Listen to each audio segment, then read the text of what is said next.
Oh, cyber dreams. You came into our lives back in the 90s promising a new era of interactive entertainment. 7 short years later, you left like a thief in the night, but not without leaving behind some proof of your existence.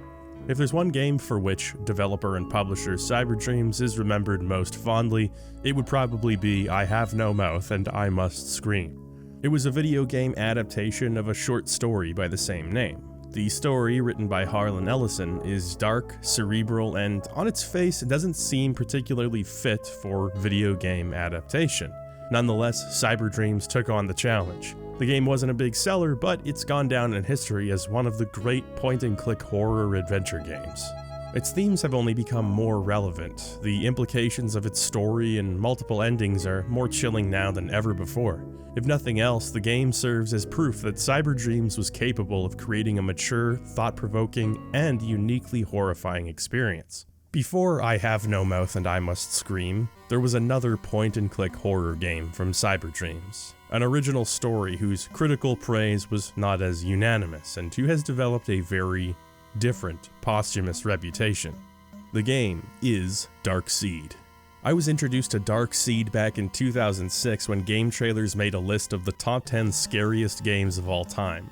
In the number 7 spot, beating System Shock 2, Clock Tower, and Eternal Darkness, was Dark Seed. An animated biomech amalgam of disturbances, where even a doll can be malformed like fleshy putty into a grotesque gateway. I had to assume that if it was scarier than System Shock 2, it must be pretty damn scary. Like an embryo waiting to hatch, I held on to a morbid curiosity towards this game for many years. Now, in this spookiest of seasons, I've decided we should take a look at Dark Seed. What we'll find may shock us. It may shock us to our very core. So slap on your big boy pants, we're daring to go where only the bravest souls have ventured. First of all, there's actually a ton of Dark Seed ports. DOS, Amiga, Mac. There was even PlayStation and Sega Saturn ports released in Japan, which really surprised me. Most of the differences between versions are pretty unremarkable, stuff like the MIDI music playback being changed or the resolution being slightly different. There is one key difference that's very important to note. In some versions, the game is text only. In other versions, the main character talks. What a quaint general store with a little bit of everything for day-to-day existence. This is very significant for a number of reasons best understood with the full context of the game. Trust me when I say, we want him to talk. The strangest port by far is the NES version, which is actually a bootleg made by a company called Mars Production. This 15-second music loop plays through the entire game. Some things were lost in translation from the original game, but I have to admit it's an impressive effort. Still, it's definitely not ideal, so we'll be looking at the CD version for DOS. The manual opens up with the story of the game's development. It's like they knew they were onto something historically significant. The creation of Dark Seed and the formation of Cyber Dreams in general is the collaboration between 3 people: John Krause, Patrick Ketchum, and Mike Dawson. Incidentally, the manual also introduces the game's main character, as Mike Dawson, a self-insert protagonist. I can't say why, but the name alone terrifies me. Mike Dawson. When I say it aloud, I'm struck by visions of vacuousness, as though where the soul, the charm, and the intelligence of a person should be, there's nothing but a black pit of despair.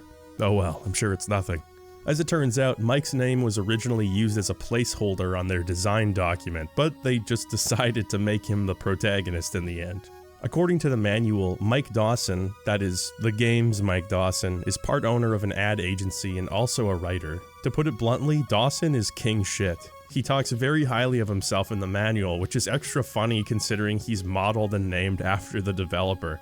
Mike has purchased a house in Woodland Hills, California in an effort to find seclusion and write his novel. The entire opening preamble in the manual is like 6 pages long. It's written like the opening chapter of a bad Stephen King rip-off novel from the 80s, like Mike himself wrote it. Mike stared in disbelief as his hands fell off. I kinda dig that, it sets the mood nicely for the game. The game opens up with Mike getting a hot alien sperm injection from some robotic dongus, which, all jokes aside, is actually a disturbing little opening for its time. However, it turns out to be nothing but a nightmare. Now I'm still trying to figure this one out. It's one thing that Mike sleeps fully clothed, but is he in fetal position too? Maybe it's foreshadowing. So this is Mike Dawson. He may not be the biggest dork in video game history, but if not, he's definitely in the running. That sure was some nightmare. It even left me with a monster headache. Now the nightmare was real, let's get that out of the way. Mike Dawson has an alien embryo in his head, although he doesn't really know that yet. To put it simply, the game structure is as follows. You have 3 days to get the embryo out, and if you don't, it hatches and Mike dies. Game over.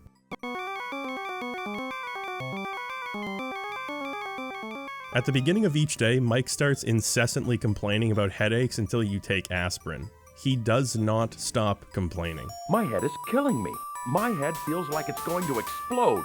These nightmares have given me a mean headache. As a chronic headache sufferer myself, I have to say, aspirin hardly touches my milder headaches. When it comes to alien embryos, I'm more of an ibuprofen liquid gel kind of guy.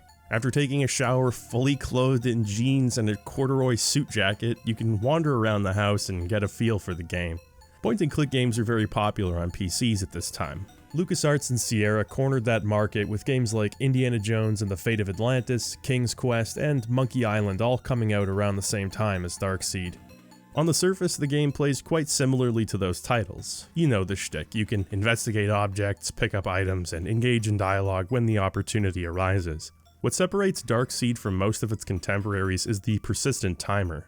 The clock in the game is always ticking, literally, since checking the clock is often the only way of knowing what time it is. At the end of each day, Dawson decides he's tired and heads to bed. There's definitely a level of urgency this creates, but the game gives you a bit of leeway on the first day to explore Mike's new house and the surrounding area. Here's an old trench coat. I wouldn't be caught dead in that thing. Oh yeah, that'd be quite the fashion faux pas, wouldn't it, Mike? Mike comments on everything. When you walk into a room, he's got something to say, and you often can't leave or interact with anything until he's finished. The entrance to this house must have seen countless guests. Go down the stairs, you But ass it's me clown. now. The house itself may be the worst purchasing decision of all time. That's a chilly draft blowing through this decrepit old living room. Some of these windows need to have the glass replaced. This place is a shambles. The manual says Mike just bought the house without looking at it, so my sympathy levels are pretty low here. The previous owners did leave a lot of worthless shit lying around, so I guess one man's trash and all that. No use trying, it's really tight. Wait, what did you think I wanted you to do with the trunk, Mike? This mirror reflects a haunting image of me. Despite everything, it's still a haunting image of me. You'll find on the first day that there are certain events that only occur at specific times of day. For instance, no matter how many times you play the game, at about 10 AM, delivery man will drop off a package. You'll learn these times and probably have to write down certain things, as this is a game you'll likely be replaying if you want to make it to the finish line.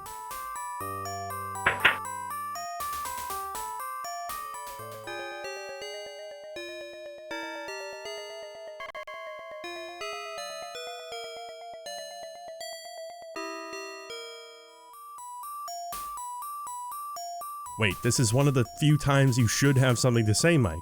This is one time where silently walking away is not the appropriate response. What about the weird baby? What are you going to do about that? These leather-bound books remind me of my book collection still in storage. That's kind of unsettling. That's unsettling. Books reminding you of other books is unsettling, but the weird baby doesn't even elicit a reaction? This isn't a game with a ton of interactable objects or really even that many puzzles. There are a few, and it's very critical to know them inside and out, as we'll discuss later, but for the most part, Darkseid is all about knowing where to go and when to go there. On top of Casa del Dawson, you also have the surrounding town and cemetery to explore. My house seems somehow out of time, a relic of a dark past, or perhaps a dark future. The road seems strangely empty and unoccupied.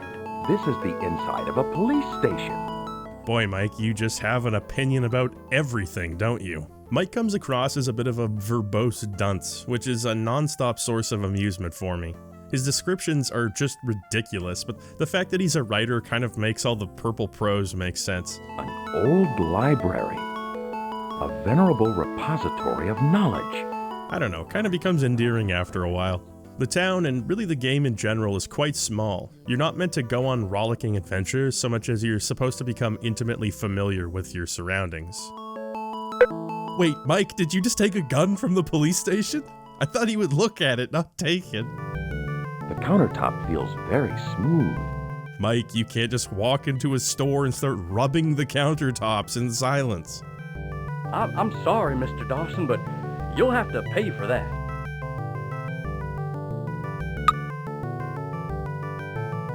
I don't have any bullets. Consider yourself lucky, smartass. Local lunkhead stands outside a barber shop for 15 minutes. Police baffled by missing gun. This room reminds me of my study, full of leather-bound books. Oh yeah, is that unsettling to you, Mike? At this point, I have to comment that the vibe between the CD versions where Mike talks and the text-only versions is completely different. Having Mike chime in every few seconds turns the game into some sort of avant-garde comedy. As a player, I just feel like I'm babysitting an idiot. She's an extremely beautiful woman. She doesn't seem to notice me staring at her. Mike, turn around and walk away right now. The creepy vibe of the game stays more intact without the voice acting. You tend to appreciate the game's positive qualities a bit more, and the dark ambience is more effective. The art style of the game also isn't too shabby. I suppose now is as good a time as any to mention that H.R. Giger was at least tangentially involved in the game's development. He was a Swiss artist with a really distinctive style, the kind where you know it when you see it.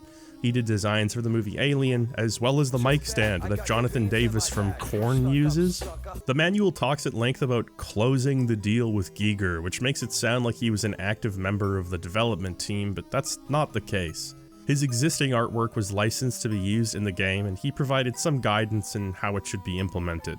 This is probably the single biggest selling point of Darkseid. H.R. Giger's name was all over the advertising. It's the first thing you see when you open up the manual, and it's the reason that Darkseid is still talked about to this day. Apparently the game was originally going to be released in the standard 320 by 240 resolution, but Giger insisted that if his art was going to be used, they'd have to crank up the output. So Darkseid is rendered at double the standard resolution, one of the first games ever made to do so, in fact. Even outside of the Giger stuff, the game really does benefit from the increased level of detail. There's a filmic 1970s look to the game, very heavy on earth tones and muted colors. The technology and architecture in the game world also feels very out of place, which enhances this feeling that Mike Dawson is marooned somewhere totally separate from the rest of society. That's probably for the best. There's a heavy use of dithering in the game's backgrounds that also creates a convincing illusion of depth and lighting, so I would say that the graphics are definitely one of the game's stronger points. Where the game falters is in the gameplay itself. I know, all you do is click on things and let Mike Dawson wax philosophical. How could they mess that up? Well, it helps to understand adventure game design here. Point-and-click adventures can be very easy and straightforward, or they can be agonizingly difficult. At its best, that difficulty can result from logical but challenging brain teasers. More commonly, it's a result of puzzles that are just plain difficult with logic thrown to the wayside. Adventure gamers have coined the term moon logic to describe the obtuseness of some point-and-click puzzles. All of the way on the filthiest, worst end of the difficulty spectrum are games that become unwinnable by design. I'm talking about dead ends, areas where you need a particular item from ages ago, or situations you shouldn't be in that force you to reload a save by no real fault of your own. Darkseid embodies this design. It is cruelly determined to have you play over and over and over. You might find yourself in a situation where you need one item from 3 hours ago. Tough shit, start a new file. It'd be one thing if you could backtrack, but the clock ticking away often dictates there simply won't be enough time before the end of day 3. And the fact that many items occur during timed events means you couldn't even go back if you wanted to. It becomes a miserable, repetitive slog to get through Darkseid without a walkthrough, and it didn't have to be this way. The lead designer, Michael Cranford, worked for Cyberdreams on contract. That contract ran up towards the tail end of development, and instead of choosing to renew it, Cyberdreams decided they could finish development themselves, without the lead designer of the game. Cranford had apparently planned on retooling much of the game's structure while also adding in multiple endings, so the player didn't have to play 100% optimally in order to feel some level of payoff. The rest of the team simply accepted the current execution as part of the game's identity, and it suffers greatly for it. Cranford, to his credit, still took responsibility for the finished product, but one can only imagine how much better things would have been under different circumstances. Due to the player's responsibility to get things done, every day in this game is busy. Bits of information are drip-fed to Mike which indicate the existence of an alien race called the Ancients. Mike's autonomous desire to sleep all of the time can be chalked up to the Ancients' influence, as well as other various happenings around town. For instance, Old Man Tuttle apparently swallowed the key to Mike's grandfather clock a while ago. The person who witnessed this thought he was trying to be funny, but it's likely the Ancients saw the contents of the clock as an obstacle for their domination. So you have to go to the family mausoleum, his family's ancient Egyptian mausoleum. There you can find Tuttle's ashes where the key can be retrieved. Great, now I have twin ashes all over me. Great, now I have Grandpa Pat all over me. Great, now I have Ma Julia's ashes all over me. Great, now I have Leonard all over me. Great, now I have Cousin Gary all over me. There's a clock key among the ashes all over me. I can just barely see my house from here. Nope, you can actually see it really clearly. The cemetery is just in your backyard. So anyway, these Ancients are planning on doing some nasty stuff to human civilization, but there are a few good aliens that have been communicating with Mike via the townsfolk. Whether it be package delivery men dropping off critical items, and the weird baby, I don't know, I guess that was like a threat or something? Or having the librarian reach Mike via telephone. Hello? Wait, who the hell is that? That's not Mike's voice. Hello? Hello, Mike. This is Sue at the library. We have a book on hold for you, so please drop by sometime. Okay, Mike talks to himself at every given opportunity, but finally another human engages him in conversation, and he's just like, no. So the book that the librarian lends Mike lets him in on a secret message. Tune into the right station for a dependable word from a concerned friend. Now this involves listening to the radio. Seems like a very straightforward activity. I can think of a lot of ways I would go about tuning into a radio station, and none of them involve rappelling from my balcony into my backyard, breaking into a derelict car, and using that radio. Mike makes fast friends with the local alcoholic, Delbert. Since Mike has purchased the only bottle of scotch in Woodland Hills, he's invited over to Delbert's for some good old boy talk. I'm your neighbor, Delbert. Why don't we get together tomorrow? I'll meet you outside your place at 6. Oh yeah, trucks, sex, football, nothing's off the table for Mikey. They make plans and Delbert, being the town's only lawyer, gives Mike his card, just in case. But you have to promise me you're not the kind of guy who arrives in a new town and commits a felony before even introducing yourself to a neighbor. Are you, Mike?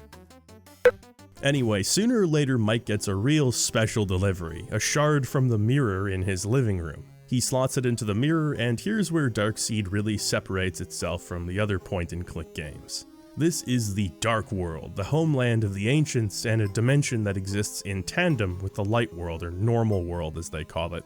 Things that happen in the Normal World theoretically affect aspects of the Dark World. For instance, you'll notice while checking the blueprints to Mike's house that there's a secret door in his study. In order to access a door in the Dark World, you'll have to open up secret doors in the Normal World. Frankly, it's kind of an inconsistent mechanic. It's not like everything you do has an effect. There's actually a very small handful of actions you have to perform in order to progress in either world. It's a very context-sensitive thing, but I guess it's a cool idea at best. There's a ramp that leads to a raised platform. That machinery hum sets my teeth on edge. Mike is still in this chipper fucking mood. I can't imagine being in this situation. I'd be beside myself, but Mike sounds like a 9-year-old seeing something cool for the first time. These look like the plans for a gruesome biological experiment on a human. Boy, I'd hate to be that Walks Dawson guy. The nonsense puzzles continue and perhaps intensify in their nonsensory from the normal world. There's a lever here. It's like any lever you've ever seen, the type you pull to do something. Examining the lever indicates that it's a classic no-nonsense lever that we all know and love. There's a strange lever projecting from the side of the edifice. So, I'm gonna pull it. I'm gonna pull the normal lever that I examined closely a second ago. Alright. Make sure you grab the gardening gloves from Mike's glove box, because apparently gardening gloves are enough of a bulwark against 1,000 volts of electricity. This is the outside of the alien edifice.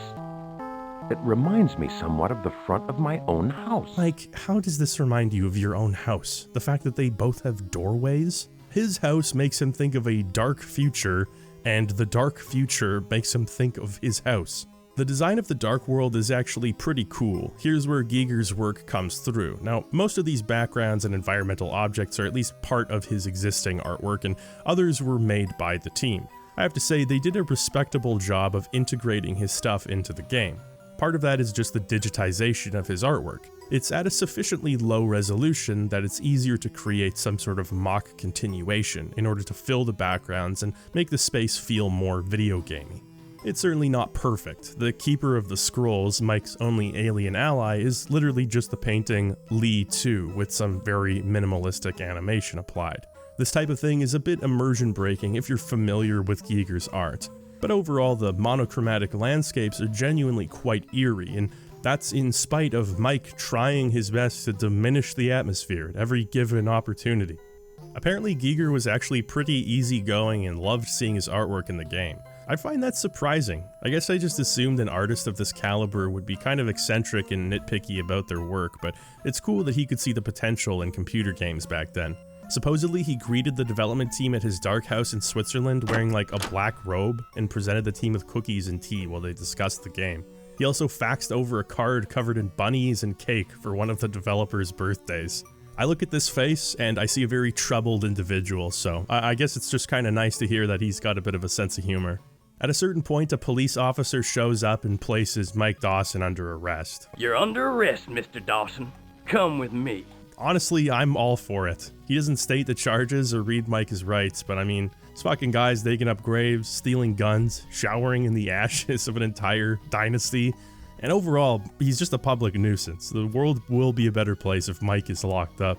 Given that there's Dark World counterparts to every Light World area, there's a puzzle solution here that just transcends irrationality. So first of all, back in the library, there's a bobby pin we need to take. Do you see it? Here, I'll narrow it down for you. This collection of 9 pixels is a game-critical item which needs to be picked up. It, along with a few other items, need to be hidden underneath the jail cell's pillow. At this point, Mike rattles a tin cup to summon the officer and presents him with Delbert's card, which says, "Get out of jail free," and it literally just works. A friend of Dilbert's, huh? Come with me, Dawson. This is the inside of a police station. Oh, shut the fuck up, Mike. This whole sequence of events is just so dumb. Why is Delbert's name spoken of in this hushed tone of reverence? Boy, Delbert's gonna be mad. How are you supposed to see the bobby pin? Why would you think to put your items underneath the pillow? I had to restart because of this part, and I'm not ashamed to say that I looked it up, okay? If I didn't look it up, I'd still be playing Darkseid. That might be a good thing if you're a kid in 1992 and you just paid a whole bunch of money for a PC game. Yeah, you don't want to finish it quickly in that case, but I mean, the alternative is reaching this point and having to restart all over again. So Mike breaks out of the police station just in time for Boys' Night with Delbert, who emerges menacingly from the bushes. Good to see you, Dawson. Follow me. Oh no, Mike, one alien embryo is enough. Don't follow Delbert. Delbert just plays fetch with his dog until Mike breaks the ice with some scotch, at which point Delbert says, Boy, that's smooth. Thanks for coming by, Mike. And just kind of walks away. But it was all a ploy, an elaborate ruse to get a hold of the stick he was playing fetch with. The stick he presumably took from a tree, of which there are many in almost every screen of the game, can only be pried from Delbert's cold, unfeeling grip. And what you do with the stick is throw it. The Dark World goblin dog jumps to his death in order to play fetch with Mike, a shocking betrayal of man's best friend. Mike is apprehended in the Dark World police station. So that's where my gun went. You're going to rot for a few centuries, human. Could they have picked a sillier voice for a genuinely creepy design? Actually, the answer to that is yes, but you'll have to stick around till the Darkseid 2 segment of the video. Underneath the pillow in the alien cell is all of the stuff we'd stashed before. That's not really how items work in any other case. Like, there are Dark World versions of normal world things, but the things themselves don't persist in the Dark World. If you got to this point without stashing things, it's just a dead end. You might think to hide the bobby pin, but only through trial and error do you ever think to hide your money and your gloves. It's not enough to keep a bunch of saves, because God knows what you missed before this save. In any case, you'll speak to the Keeper of the Scrolls at this point. She tells Mike about the alien embryo and that the ancients plan to use the resulting creature to destroy all of humanity. Therefore, Mike has to disrupt the ancients' power supply before it's too late. It's all a bit much for Mike, who goes home and goes to bed.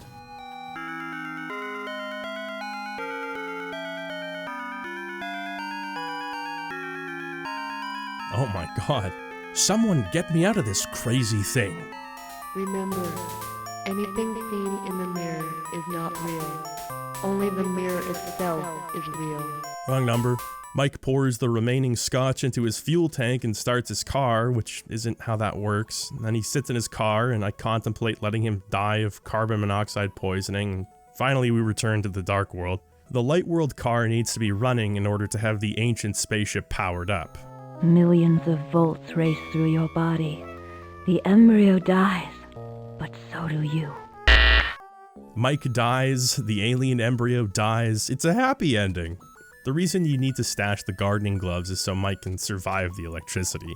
The engine for the ship starts up and it flies away, which I guess disrupts the ancients' power supply and saves the world. It's a triumphant moment, and you really feel that when you hear the drunken Twilight Zone music accompanying your victory. Mike smashes the mirror, a love interest in the form of the librarian shows up, who's actually the normal world equivalent of the Keeper of the Scrolls. Okay, librarian, Keeper of Scrolls, I get it. The embryo is taken care of, Mike sells the house, the two live happily ever after, but not really. Wow, what a game. I feel fairly confident in saying this isn't the 7th scariest game of all time. There are undoubtedly some impressive aspects to the game. From a technical perspective, it looks really good for its time. The commingling of Giger's artwork to the teams isn't perfect, but it is handled surprisingly well. The art style in general carries a very unique vibe, and the limited, muted palette really does wonders for the game's sense of dreariness and isolation. The Dark World, Light World dichotomy is a cool idea that does shine in a few moments. There's a palpable sense of anxiety in the game as you try to navigate these worlds, knowing that every minute is precious. For the most part though, Darkseid doesn't hold up.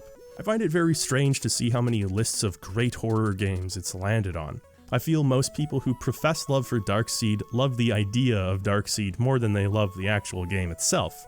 I don't doubt there's some truly masochistic people out there who don't see any problem with the blatant unfairness of the whole thing. But for a general audience, there's not really much going on here outside of aesthetics. And of course, Mike Dawson's color commentary, which is the life of the party, for better or for worse. 3 years later, Cyberdreams released a sequel to Darkseid, a game that defies all expectation, a game that had my jaw unhinged, a game that had me jumping out of my seat. Compared to Darkseid 2, Darkseid 1 is an art house masterpiece. Before jumping into the game though, let's watch a quick trailer to see what we're in for. And now, the sequel to the award-winning Darkseid. The ancients swore vengeance on me when I thwarted their plan to use my brain for hatching an alien embryo. That was a year ago. Now they've tracked me to my hometown and made good on their threat. Wow, Mike's had a glow up. Listen to that dulcet voice. The whole thing looks like a Twilight Zone episode. Kind of an interesting change. Well, let's see what we're in for. Okay, so this isn't a main menu that inspires confidence. Oh well, I guess Darkseid 1 didn't even have a menu, it just booted you straight to the game. Rita! Where are you? Who's that supposed to be? Help me, Mike. Help me, Mike. Wow, what an image to open the game on. What's going on? Mike Dawson? It's the same dream, night after night. I'm searching for Rita in the Dark World. What happened to your voice? What happened to you? I thought you were like a middle-aged guy. Reminder that no place is safe from the darkness. Not even my hometown. Okay, we're in for something special, aren't we? The premise is as follows. After the incident in the first game, Mike Dawson started questioning his own sanity. He was in and out of institutions before finally coming back to his hometown of Crowley, Texas, where he's been living with his mother for the past year. Now, I don't know what the real Mike Dawson did to deserve this game, but Darkseid 2 is one of the single most gruesome character assassinations I have ever witnessed. And that's saying something because the character in question is Mike Dawson. This is the inside of a police station. So over the past year, Mike's been seeing his high school sweetheart, Rita. She's been his confidant for much of the past year, and she's recently been murdered. Am I a suspect, Sheriff? Now we have to look at everybody, Dawson, especially everyone who was close to Rita. Sheriff Butler makes no bones about suspecting Mike, and there's really no reason not to. He was close with Rita, has a history of perceived hallucinations, and doesn't have an alibi or even memory of the night she was murdered. Well, I sort of wanted to have a relationship, but Rita didn't. And that's why you killed her. With the FBI in town, it's looking pretty grim for Mike, so your objective from the beginning is to prove Mike's innocence. The interface works almost identically to Darkseid 1 with some Windows 95 flavor thrown in. There's a lot more to interact with, which means there's a lot more Mike to listen to. I used to love movies about swashbucklers. They made me feel like I could be a hero. Only one thing, Mike is now a gigantic dork, like even more of one. Whatever happened to Mike over the past year, this is no longer the man we knew. We're also introduced to Mike's mother. I'd like you to do some errands for me. But I've got things to do today, Mom. Like what? You don't do a damn thing around here anymore. Jesus, she's gonna make Mike into a sympathetic character. Within minutes of starting, the real meat of the story shifts into focus. While watching TV, Mike receives a message from the Keeper of the Scrolls. When asked about potential suspects, Sheriff Willard Butler replied, Michael, you and your kind are in grave danger once again. The Ancients have returned. I am sending something to assist you. You must act quickly. The sheriff said that? The game is structured very differently from Darkseid 1. No longer do you have 3 days to do what you need to do. That means you don't have to wake up, take aspirin, and shower anymore. In fact, this giant bathroom has no part to play in the entire game. His toilet is almost as big as Mike. He'd have to reach up while standing to dry his hands on the towel. Mike heads outside to meet his one and only friend, Jack. He likes to think he's tough with that motorcycle and all, but he's about the only new friend I've made since I returned home. Does Jack have osteoporosis? Don't worry, we'll get you out of this mess. Then we can party. Jack is like what a child sees as cool, give or take the male pattern baldness. Don't joke about my nervous breakdown, Jack. I thought you were my friend. I don't know what Jack sees in Mike, but for some reason he insists on helping him solve Rita's case. Even though I grew up in this town, I still find that a map helps me get to places quickly. Oh, brother.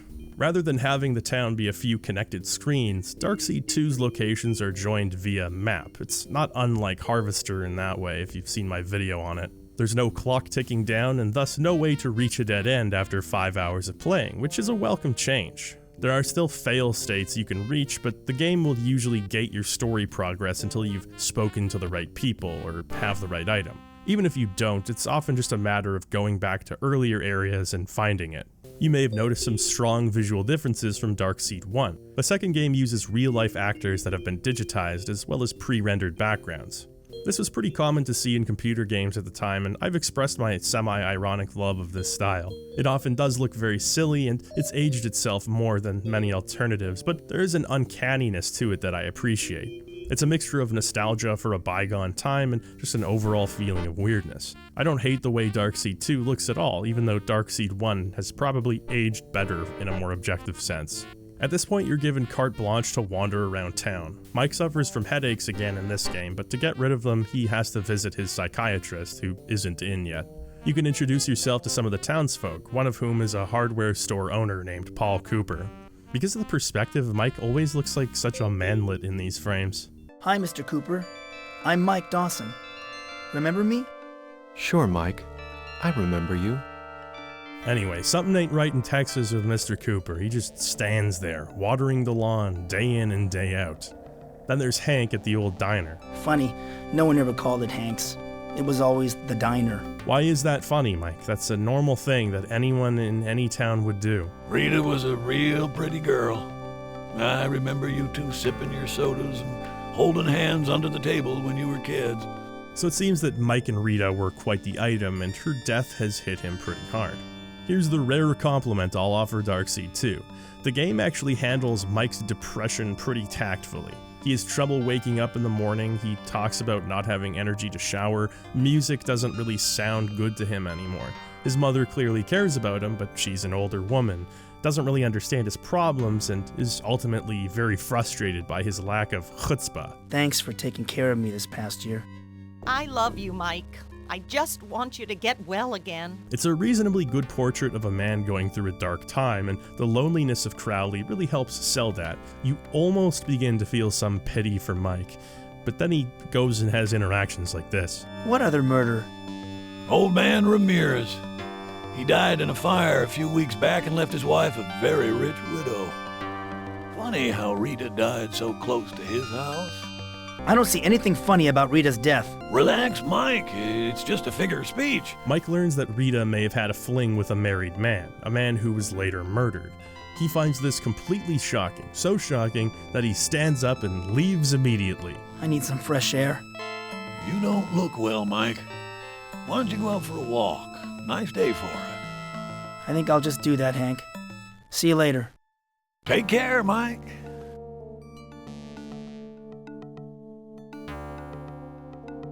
How's it going, Hank? Back so soon, Mike? I thought you were going out for a walk. I don't know whether I'm coming or going anymore. You need to take it easy, Mike. All right. I can take a hint. See you later, Hank. No. What's new, Hank? All right. I can take a hint. See you later, Hank. He didn't even say anything that time. He just looked at Mike. Say, Hank, do you think you can get me a cherry ice cream soda?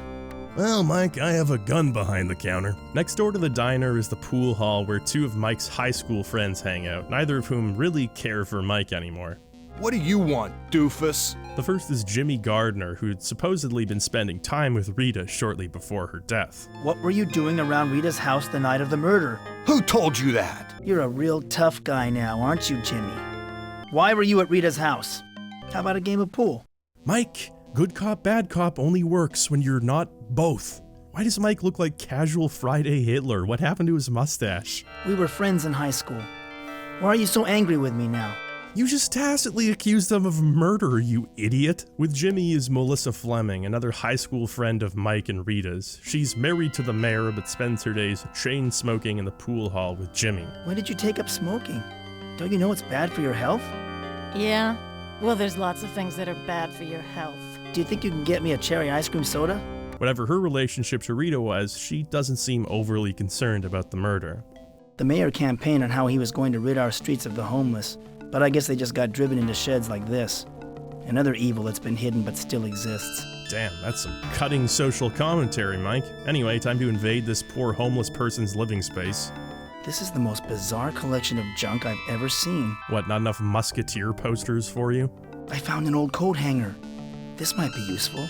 Mike's idea of what items may be necessary is questionable. A coat hanger from the garbage can, a smiley face fridge magnet, teddy bears, multiple teddy bears?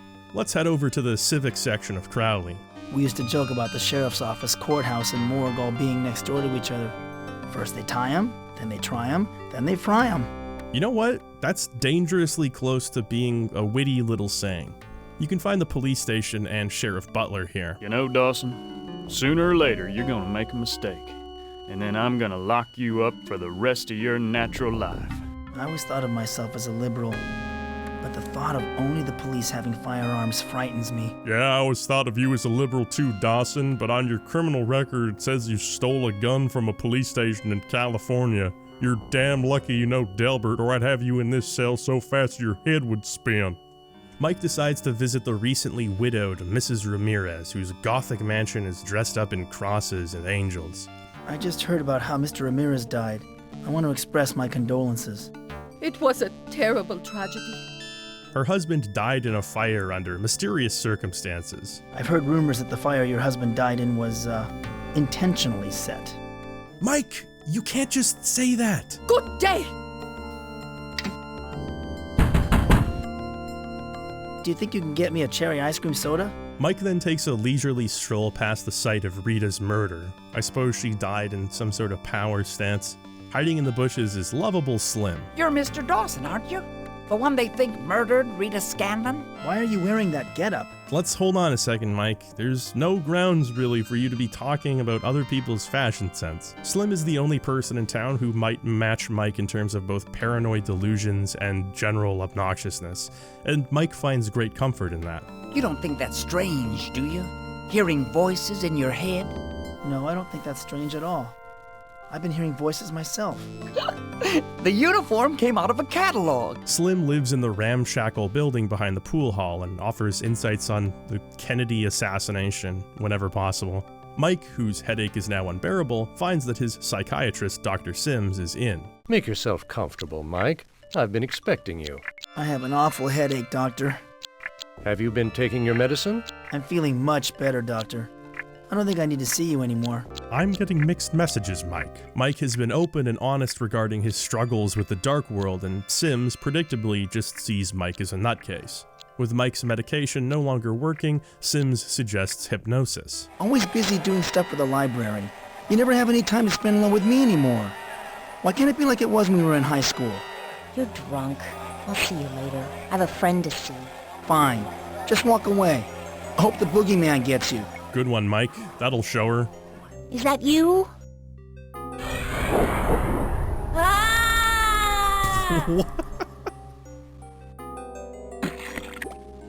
Mike, are you awake?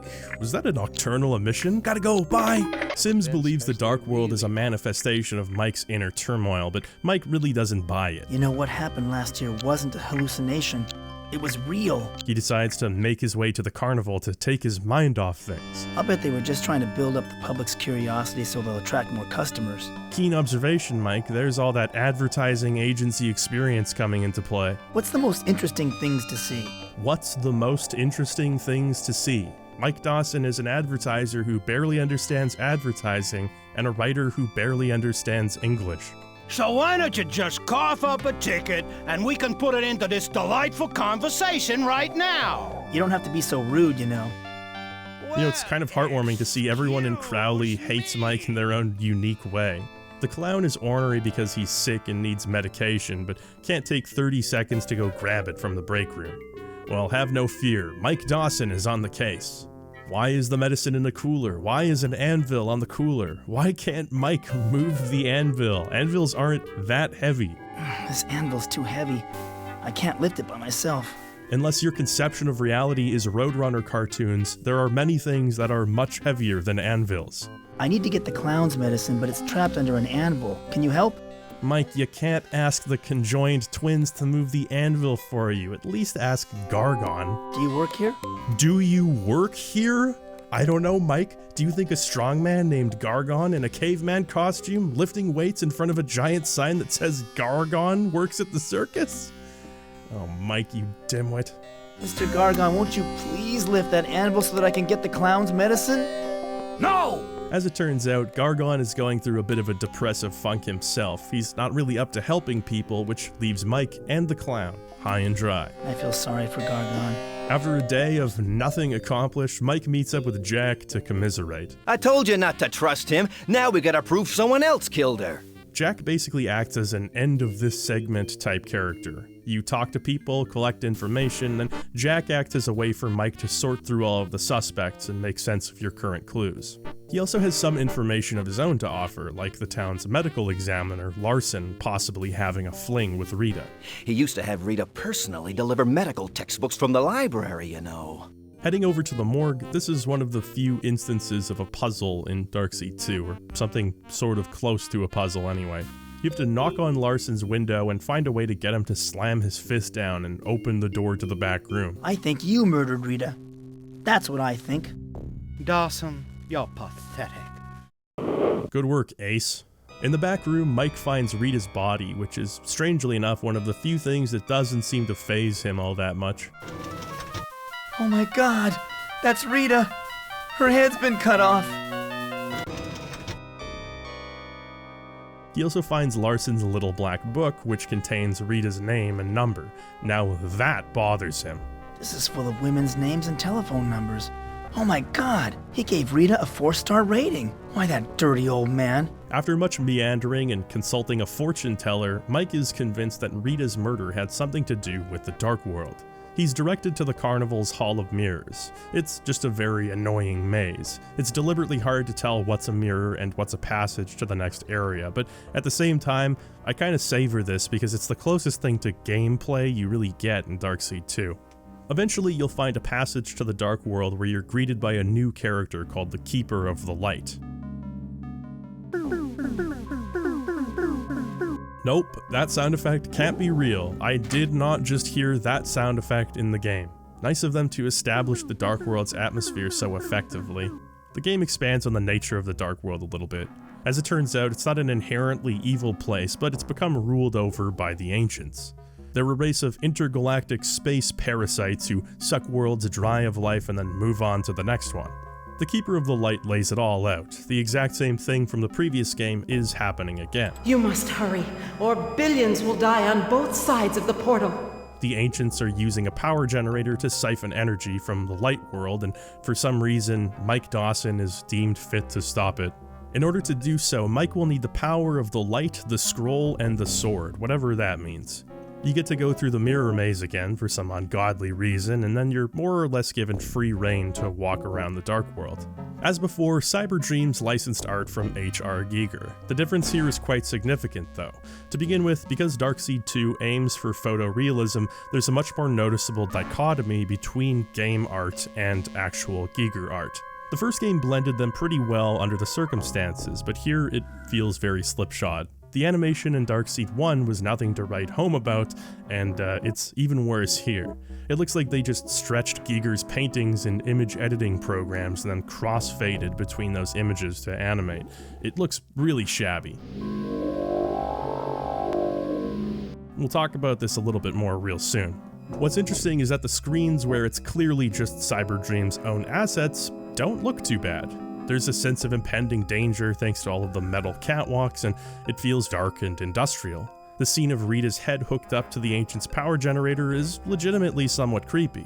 The background's taken from a Giger painting, but it's a rare instance where they've blended it naturally. Other scenes are just ridiculous. This giant zipper is a doorway to the next area? What are they guarding? Mike's Dark World chastity? It could be the Keeper of the Scrolls. Then again, the prison could be empty. They have the goofiest voice acting given the whole Dark World thing. And what's with the PP valves? Does this lead down to the normal world? I am a Dark World prison official. Let me in. I didn't know Dark World prison officials shopped at Express for Men. You can find an incubator that's being powered by the ancient generator. Look, if you know, you know. That's Mike's shrimp baby. He's a very proud father, alright? The Ancients are trying to culture the shrimp baby into a creature known as the Behemoth, which is part and parcel with their plans of world domination. One thing you'll notice between the two Darkseid games is that Mike's descriptions really start sucking ass in the second game. The stench in this room is horrible, like a mountain of rotting meat. His language in the first game was a little flowery, but it gave him character and drove home this idea that he's a writer who thinks highly of himself. Mike's descriptions of things in the second game are either glaringly obvious, or, in the case of the Dark World, they're just terrible. This building reminds me of some project I messed up in shop class. And that speaks to a larger issue with the Dark World in Darkseid 2. Giger's artwork is just used haphazardly here. In the first game, there's some level of ambiguity that makes you wonder what all of the machinery and whatnot actually does. In the second game, they try to demystify the Dark World, but the increased clarity, both in visuals and in writing, isn't used well. There's still questions regarding the nature of the Dark World, the technology, and what the people who live here are even supposed to be. The Dark World is simultaneously rid of its more interesting mysteries and poorly explained at the same time.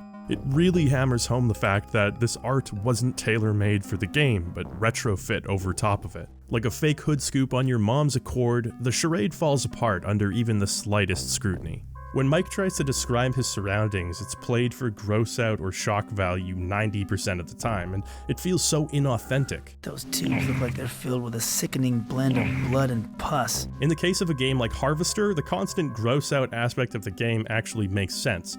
The game was developed with a subtext regarding violence in video games. In Darkseid 1, when Mike sees all of the Giger stuff, he doesn't know what he's looking at, but he comes across as someone who earnestly wants to understand. This organic computer is rubbery and strangely warm to the touch.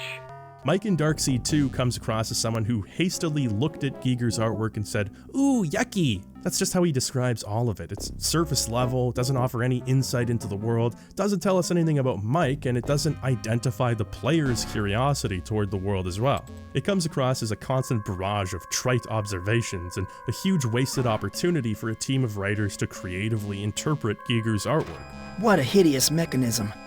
This perverted joining of man and machine has got to be stopped. I guess you could boil it down to this. The aesthetics of the Dark World feel unearned. Despite how incredible Giger's artwork is, it doesn't feel like a team of passionate artists creating something inventive and coherent. It feels like an interactive museum tour of Giger's art with the least learned curator of all time constantly chiming in. There's only so many times I can hear the words twisted or hellhole or nightmare being used to describe something in the environment before it just loses all meaning. So, like the normal world, you have a map that can be used to navigate the Dark World's 5 locations. This hellhole looks like a twisted perversion of my hometown. Mike, it really doesn't look like that at all. Some Dark Worlders have recently formed a rebellion against the Ancients, but they've been caught and executed, so their situation really seems hopeless. Many of them are also loyal to the Ancients, and you only really know who's who by talking to them. Death is provided by life. That is not correct. You are an imposter. You are hereby sentenced to death. Oh my god. The stench in this room is horrible. Like a mountain of rotting meat. In the Dark World, there's ample opportunity to die, although it doesn't result in a game over now. When you die, you're revived in the Underworld and given another chance. What happened? Where am I? I did not edit that sound effect in. That is a sound effect. It's in the game. You'll just have to believe me.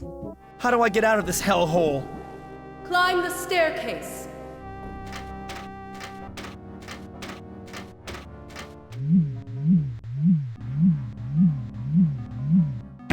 Nailed it. Mike wanders into the Dark Worlders' church and finds the High Priestess waiting for him. Apparently it's been foretold that Mike Dawson would defeat the Ancients, which seems like a monumental miscalculation on their part, but I guess it is Bizarro World we're talking about. You know who I am? Of course, Michael. The story of your first battle against the Ancients is chronicled in our sacred book, the Necronomicon. What's strange about the Dark World is that despite the fact that it's under tyrannical rule, Mike has a lot of freedom to just wander around. Read their holy texts, get the skinny from the High Priestess, have a pleasant conversation with the owner of a gun store. Can you help me? I think I'm lost. Just look at the map, Mike. Don't ask the Dreketh guard for directions. Look, buddy, I need some answers. Mike, shut up! You are to be vaporized. What happened to me? Hey, I'm back in the underworld. The Dark World prison is being guarded by Ik and Uck, who force you to solve a riddle. One of them lies during the day and tells the truth at night, and the other one vice versa. Apparently by deducing who's who, you prove that you can think like a Dark Worlder, whatever that means. Wait, what was that sound effect? Mike, did you just try to kiss the baby? Trapped within the prison is the Keeper of the Scrolls. The Keeper of the Scrolls! I feel like I should bow, but I'm too embarrassed. Mike, come on. You disappoint me, Michael. Yeah, get used to it. The Keeper reveals that the normal world murders have been committed by a being known as the Shapeshifter from the Dark World. The Ancients need human brain cells in order to power their generators, so various severed heads from the normal world are being taken back to the Dark World. Mike manages to nab the light, one of the 3 items necessary to stop the generator, and has a renewed sense of focus in his mission. For the first time, I really believe I can put a stop to the evil that's happening here. With this overflowing optimism, he returns to the normal world and decides to indulge in some carnival games. Step right up! Step right up! You look like you have a good arm, sir. Oh no, we just brought Mike's confidence level up. If he plays the ring toss game, it's gonna undo hours of progress. I'd like to play this game. Yeah, be careful, the ring's heavy. Hey, you missed, pal. Oh, Mike, this is a tough one, big guy. Give another go. Hey, you missed, pal.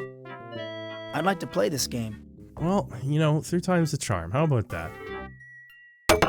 Hey, you missed, pal. Mike, you know, these carnival games are rigged anyway. They bend the rings and stuff. Why don't we go play the Wheel of Fortune game? You had so much fun with that one before. I'd like to play this game. Okay, one more try and then we really gotta go. Hey, you missed, pal. Uh-oh, he's grumpy now.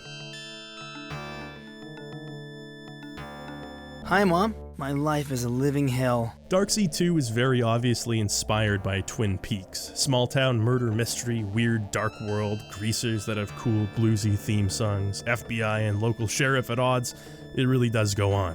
What's interesting is that when Darkseid 2 tries to have that quirkiness, it comes across as contrived. When it actually plays it straight and sincerely tries to deliver an interesting story with good characters, it's not only enthralling, but one of the most unintentionally funny games I've ever played. I couldn't go one conversation without reacting to something cockamamie. I've been afraid of this closet ever since I was a little kid. I'm so glad they took this hyper-conversational approach to the sequel because it makes the game so much more interesting and worth experiencing every moment. It's hard to take anything seriously, and yet I couldn't help but click on every single dialogue option, not only to see what Mike would say, but how he would say it. I don't think it's possible to intentionally write a game this zany. It's purely the result of circumstances meeting each other. The backgrounds, the digitized actors, the sound effects, the voice acting, my god, the voice acting. For me, what really glues the whole thing together are these terrible adventure game puzzles. Whether it's Mike being the least convincing Dark Worlder of all time, or Mike politely asking circus employees to move an anvil for him, or Mike wantonly accusing people of murder, he's always doing something unbelievably stupid, and I can't take my eyes off of him. Well, in the Dark World, Mike pilfered a device meant to uplift and make citizens feel content with their horrible surroundings. Asking Gargon to lift it causes him to snap out of his depression, which means we can save the clown, right? I can lift anything! Well, actually, the clown dies. I'm afraid I have some bad news about the clown. He died earlier today. I've been thinking of the clown a lot these days. I miss him. He needed the medication to live, but he was so dedicated to his job of ticket sales, even though there aren't any customers, that he just sat there and died. But that's okay, because at least we can take his prescription painkillers, which is kind of funny in retrospect because Mike was just scolding Gargon for taking antidepressants a minute ago. You've been taking pills! Thankfully, you don't have to go through the mirror maze every time you want to swap between the normal world and the dark world. This makes it really easy to change locations and solve puzzles. There are some ways the worlds affect each other, and like the first game, it's highly context sensitive. There's also a bit more subtlety to it. For example, there's a diner in the dark world. If you look in the background, you can see rats peeking out of the shadows. Immediately after being there, Hank's diner will have been closed down due to a rat infestation. Blink and you'll miss it, but it is kind of cool that stuff like that's in here. That doesn't make sense. Hank keeps the diner spotless. You can meet a dying Dark Worlder named Goth, the one who organized the anti-ancient resistance. Giving him painkillers eases his suffering and causes him to tell Mike a little bit more about the ancients and their behemoth. But I can barely pay attention with this giant ass in the background. There's also this weird statue next to him. Before you leave, take my crossbow. I need to win a game in my world. This crossbow might help. Were the keepers wrong about this one? Oh great, Mike. Now on his deathbed he thinks he's put stock in some asshole trying to win a ring toss game. Back in the normal world, Mike meets Mayor Fleming, who was an associate of Mike's late father. He seems to be in a bit of a rush, which Mike sees as a perfect opportunity to break into his car for no real reason and steal his stuff. Oh my god! These are pictures of Rita! Wait till Jack sees this. Okay, so in case it's not obvious, Rita slept with almost every non-Mike Dawson character in this entire game. If Mike were capable of self-awareness, this would represent a massive hit to his ego. Instead, he shifts the blame to Rita, who he's been speaking of in a decreasingly charitable light. Having stolen 20 cents for the payphone, Mike decides to lure the sheriff out of his office. I want to report a robbery in progress. Come quick! Dawson, is that you outside my window pinching your nose? Against the odds, the ploy works and Sheriff Butler leaves the office. I can't believe that idiot fell for my trick. Yeah, fair game. I guess Mike can actually gloat here for once. Here's a photo of Rita. Mike now finds out that Butler was in a relationship with Rita too. He heads to his only source of comfort in this cruel world, Mrs. Ramirez. Excuse me, Mrs. Ramirez. May I talk to you? All of you young people are servants of Satan. It's all that heavy metal music and drugs and sex. But Mrs. Ramirez, I only listen to Tom Jones. I scolded the strongman for using antidepressants, and I don't have sex. It turns out that Mr. Ramirez may have been seeing Rita too, which has left Mrs. Ramirez with a pretty sour outlook on Rita as well. There's nothing left to do but question everybody we've already questioned several times. What do you mean Rita got around? Mike, you dense fuck. Following Jimmy, we see him heading to Mrs. Ramirez's house. Let me in, Mrs. Ramirez. These iron boots weigh a ton. Listening at the window, we find that Jimmy set the fire that killed Mr. Ramirez, at Mrs. Ramirez's behest. She's been paying him with life insurance money. Mike's poor head can't take it, so he heads back to Dr. Sims for another hypnosis session. Look! Up there, it's Mike Dawson. Oh, you're so gross, Mike. No wonder Rita would rather be with my husband than with you. Mike, are you awake? Did you have another one of those dreams where you're a giant fucking loser? Rita and I were just friends. We both saw other people. Okay, Mike, that's the most egregious lie you've told in this entire game. Mike goes to confront Jimmy at the pool hall, only to find Slim in the middle of his own accusation. They're gonna lock you up and throw away the key! That does it, you loon. You stuck your nose where it doesn't belong, and now you're gonna pay for it. Hey, stop picking on him, Jimmy. Why is Mike prepared to take a bullet for Slim? Let's see if you're brave enough to take me on, man to man. Oh. Ah. Mike, no. You okay, Mikey boy? What happened? So Mike takes Jimmy's gun and brings it to the Dark World weaponsmith. How is business these days? Stop making small talk with the Dark World weaponsmith, Mike. He's a busy guy. The smith needs the normal world's gun triggering mechanism, and in exchange gives Mike a Dark World weapon. Let me attach your biomechanical arm. Cool! I hope you realize what havoc you've wreaked upon the world by giving this toddler a biomechanical arm. It's cool! The good news is that it can't actually harm any living beings. I don't know who you are, and I don't want to know. You have no idea how right you are. With all of this Dark World ordinance, Mike can finally return to the normal world and win carnival games. You can have your prize, but I don't want to see your face around here again. I'd like to play this game. Oh boy, here we go.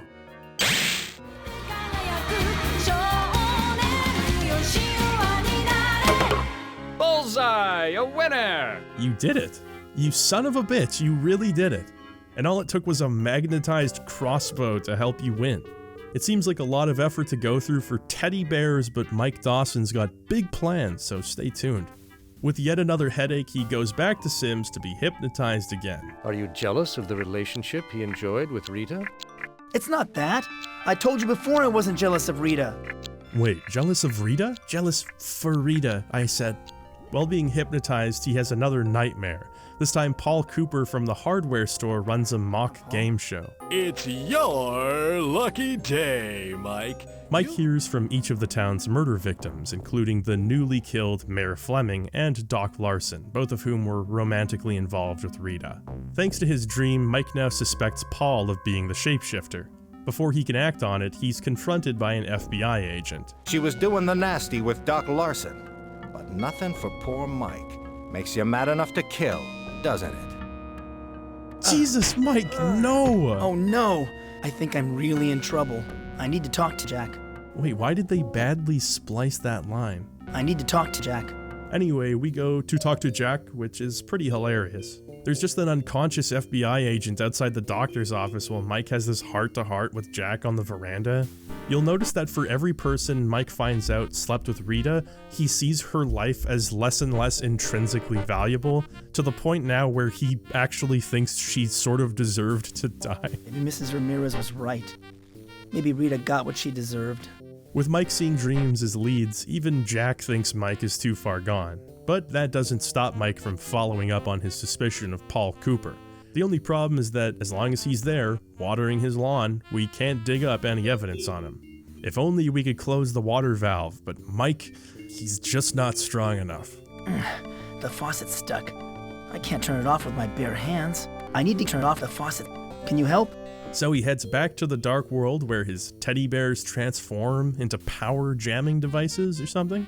He uses them to cut the power to the entire dark world, grabs the scroll and the device used to implant the alien embryo in his head. He then heads back to the normal world and uses that device to turn a valve which cuts off the water flow to Paul's hose.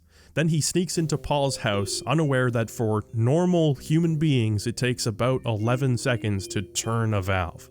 Paul's house is predictably a little bit weird, which sets off Mike's alarm bells. Paul's bedroom looks fairly normal. There's finally someone in Crowley whose bedroom is arguably as juvenile as Mike's. A neon cactus. How charming. This fruitcake is probably into country music too. Mike, you cannot be calling other people fruitcakes, and also listening to Neutral Milk Hotel doesn't make you special. After exploring a bit, Mike finds that Paul has a shrine to Baphomet in a hidden room, which seems to confirm his suspicions. A book in the room confirms that Paul's been working on behalf of the ancients. It's the Necronomicon.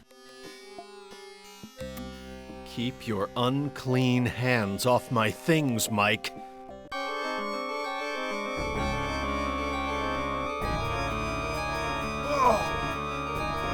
Well, this is Texas, and Mike did break into Paul's house, but on the other hand, if you can't win a physical altercation with somebody who can't turn off a hose, then you kind of deserve whatever comes to you. After being stabbed, Paul temporarily becomes lucid and apologizes to Mike. I'm sorry I attacked you. It seems he's been under the Ancients' control, at least partially. A few townspeople were secretly a part of a Dark World cult, which seems to include Rita as well. Paul, you're starting to look awfully pale. Well, you stabbed him, so... Growing. Oh my god, I killed him! Yeah, that's how stabbing often works, Mike. Mike has now committed a litany of crimes and is currently Crowley's most notorious menace. There may be more evidence in Rita's house, but it's being guarded by the deputy. Before leaving, Mike managed to swipe the hardware key from Paul. It's dark in here. Spooky, too. It's literally just a hardware store with lots of natural light pouring in. What, are you gonna have nightmares about the giant paint roller? Forget it. I've handled enough nuts for today. Mike, please have mercy. I hate using these suspended scales. I've always been afraid the whole thing is going to come crashing down. What? This man truly lives in fear of everything. What am I thinking? I can't break into someone's cash register. You've murdered him and broken into his store, but the cash register is a bridge too far. So Mike sets off the alarm, which distracts the deputy just long enough for Mike to sneak into Rita's house. As an aside, this game often tries to play with perspective by having objects in the foreground obscuring your view. Sometimes it's kind of cool, makes you feel like you're being watched or something, and the render quality actually isn't all that bad for 95. Then at times they take it way too far, and it's just annoying, like in Rita's house. I just want to see the game that I'm playing right now. Anyway, in Rita's house, Mike finds a letter to her mother. I went out with Mike Dawson the other night. He's a nice guy, but he has some emotional problems. Why, that bitch? She was never really interested in me. Mike, that's obviously the case. Why are you so mad? In a few minutes, I'm off to my reading group meeting across the street at Paul Cooper's house. Now, he's somebody I'm really attracted to. Tall, handsome, and good at fixing things around the house. I'm glad I killed that creep. Holy shit, Mike. With the shape-shifting and the dark world and the Baphomet stuff taking over the world, and you still had sympathy for Paul as he died in your arms, but because he fooled around with Rita, you're glad you killed him? Kiss Dad for me. Love, Rita. She kissed Dad too? Women are all lying bitches. I'm done being a nice guy. I've never been in Rita's bedroom before. Some things don't need to be said, Mike. I look like hell. Some things don't need to be said, Mike. You thought you had everything pretty much figured out, didn't you, Mikey boy? Well, I'd stop while I was ahead if I were you. The truth can be very ugly.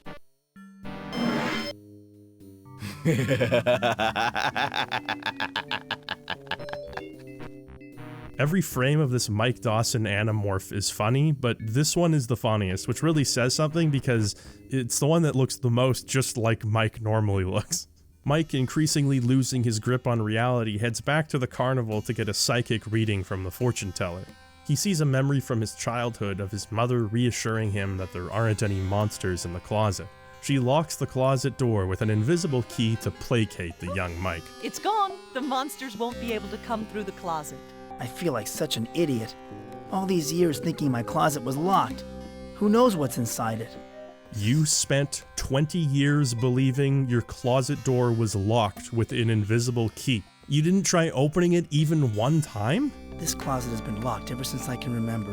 Mom, why didn't you ever tell me that my closet door was never really locked? I struggle to imagine a more pathetic exchange than this. My goodness, Mike, that was years ago. Don't tell me you've been afraid of your closet since then. Even his mom is just fucking done with him. Well, sure enough, the closet door is unlocked and there's a mirror inside.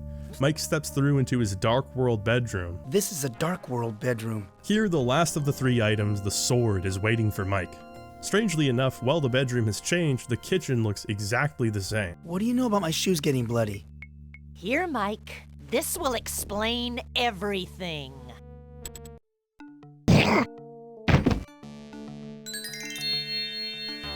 For the first time across either of these playthroughs, I'm lost for words. I didn't add any sound effects. This is the artistic vision of Cyber Dreams in all of its glory. This can't be real. Oh, Mommy, I hope you're okay. I think I've started developing an older brother's affection for Mike because I don't know whether to give him a gigantic wedgie or give him a hug at this point. Oh my God, that's Rita. Her head's been cut off. They just used the exact voice line from when Mike actually found out that her head was cut off. Oh my God, that's Rita. Her head's been cut off. Why is it still surprising? I know all about your involvement in the Otherworld cult. I heard you call me a bitch and say you're glad I was dead 5 minutes ago. It turns out that Rita's relationships were mainly a way for her to recruit people into the Dark World cult. During a seance, she and some others accidentally contacted the Ancients, who reprogrammed the cult members' brains to interface with the generator. That's why the only usable brain cells were those who'd already been in the cult. Mike resolves to destroy the behemoth, who's already become strong enough to break out of its incubator. In order to stop it, Mike needs to race it through the mirror maze and beat it to the portal. This is essentially the game's final boss, and it isn't too difficult as long as you make a save game and look closely at where you're going. The real question is, what's the behemoth supposed to be? It looks like a cyborg wearing a sombrero.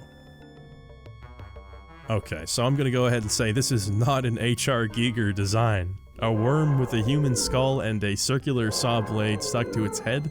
Did the 3D artist's contract run out before development ended too? Mike, using the techniques honed through years of fencing training, dispatches the behemoth with the legendary sword. And the game makes you go back through the mirror maze, sans behemoth. Mike uses the scroll and the light to overload the machine and severs the cable to the ancient spaceship.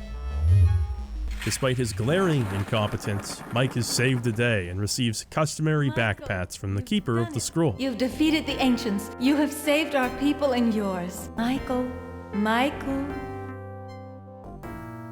Hey, wake up, Mikey boy. However, he's awakened by none other than Jack. You've been out of it for a little while. You're in Dr. Sims' office, don't you remember? Apparently, Jack and Mike killed Dr. Sims. More specifically, Jack is actually Mike's Dark World persona. Don't you get it, Mikey boy? You and me, we're both one and the same. Mike is shocked and refuses to accept it, and so decides to settle this through mortal combat.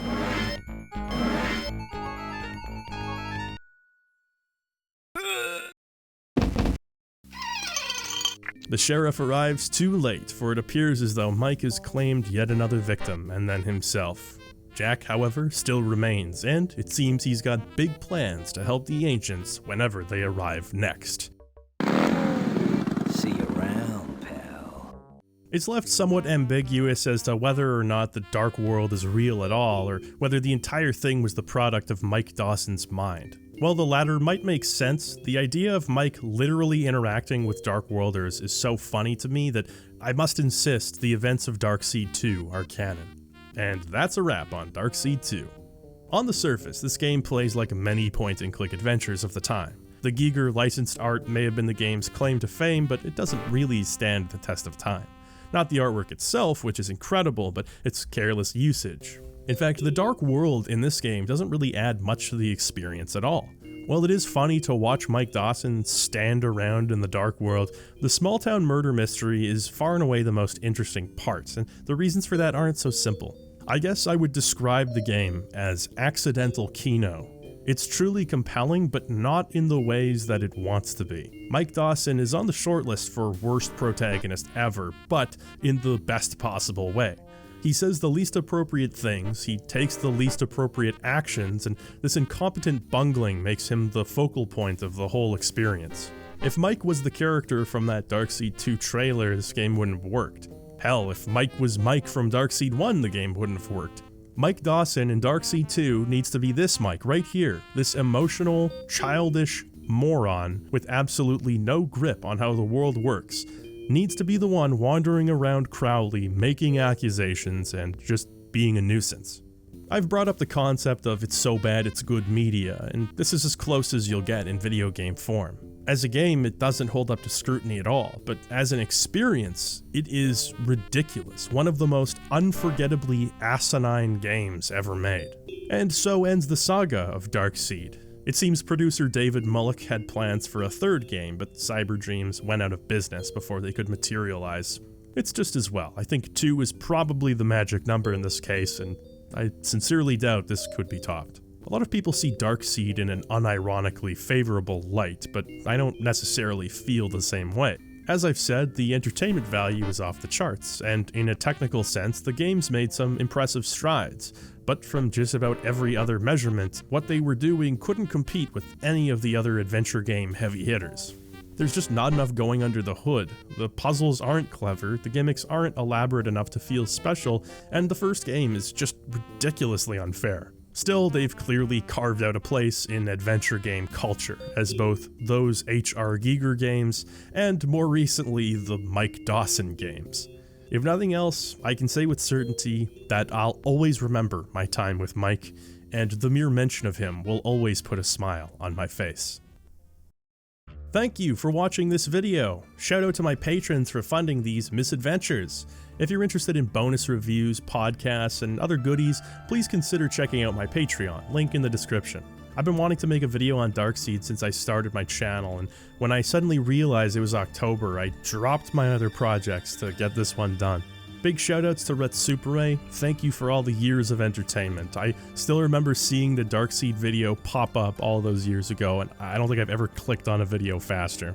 I'd like to give a very hearty thank you to those people in my Persons of Lordly Caliber Patreon tier. Adam Safranco, Matthew Sean Dick, Banana Turnip, Sleepy, Aval and Hime Takamura, Shroom Analyst, Spencer Kennelly, Smo Bun, John Turcott, Captain, BB Squirrel, Shane Shack, Mr. Shifty, Buster Drew, Francois, Fanar, Fenrir Lives, Silvar, Xenogears, Olo Shadow, Guko, Jordan Laughlin, Jordan Miller, Hayden Hudson, Rocketman, Jay Hyun, Azure Midsummer, Destrega, Tepid Tag Tournament, F, James Adair, Sable Dragon Rook, Cameron himself, Einel Hander, Kelly Slaughter, Seta, Caleb the Wanderer, Nicholas Esposito, Stephen Clancy, Cat Poop Nachos, Shu, Believe in the Net, Isaac Hampton, Ben Augusto, Beta Zeta, NVTF, Arthur D. Gonzalez Martin. Thank you all very much for your support. I really appreciate it. And thanks again to everybody for watching. Till I see you next time, stay healthy, wealthy, and wise.